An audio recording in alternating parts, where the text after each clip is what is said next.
Сухуми состоялся круглый стол по передаче опыта в сфере поддержки семей, воспитывающих детей с ограниченными возможностями здоровья и тяжелыми заболеваниями. Главная цель встречи – показать рабочие практики российских общественных организаций, которые можно адаптировать под задачи Абхазии. В центре внимания устранение нехватки специалистов и создание понятного пути для каждой семьи. Охватить всю проблематику, с которой сталкивается человек во время за свою жизнь, невозможно. И тогда приходит на помощь общественная организация.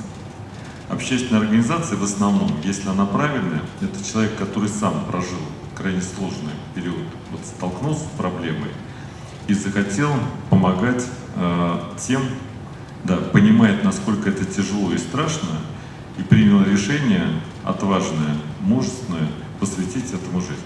Данные показывают, что сотни детей сталкиваются с трудностями в ментальном развитии, но из-за острого дефицита врачей и отсутствия узких отделений родителям часто некуда обратиться. Полноценное сотрудничество с общественными организациями может стать быстрым решением этой проблемы. Среди 27 тысяч обследованных детей у 980 были обнаружены проблемы со здоровьем, и большая часть проблем связана с психическим здоровьем.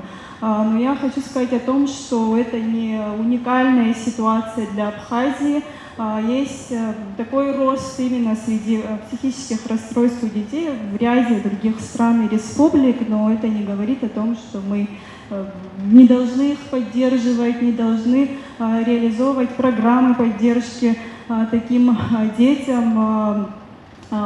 Поэтому очень важно послушать наших гостей, у которых есть большой опыт в этой области. Самая большая проблема, которая стоит, на мой взгляд, перед нашей республикой, это дефицит специалистов. У нас в республике один детский психиатр, у нас очень малое количество детских психологов, неврологов, клинических психологов, реаниматологов.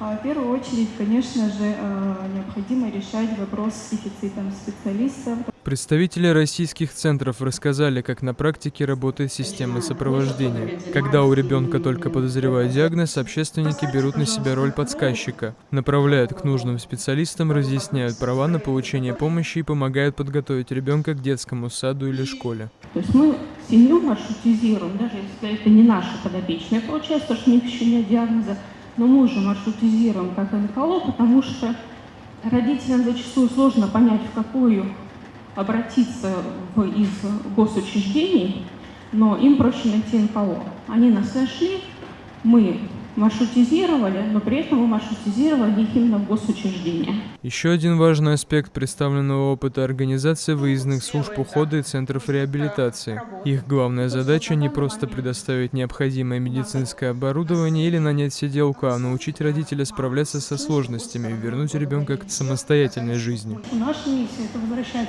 ребенка с мамой, ребенка с семьей после тяжелой продолжительной болезни обратно в социум, чтобы наши дети сами могли за себя решать в итоге, как им дальше жить, чтобы они сами знали, куда они будут поступать, кем они станут в будущем. Внедрение этих социальных методик поможет Абхазии создать собственную рабочую систему поддержки. А практическим шагом в решении кадрового вопроса стала встреча ректора АГУ Олега Гварамия с российским послом Вячеславом Гладковым и министром здравоохранения Астамуром Гуни, где они обсудили подготовку местных медицинских биохимиков на базе университета. Арестит Каракасиди, Торник Амичба, Абаза ТВ.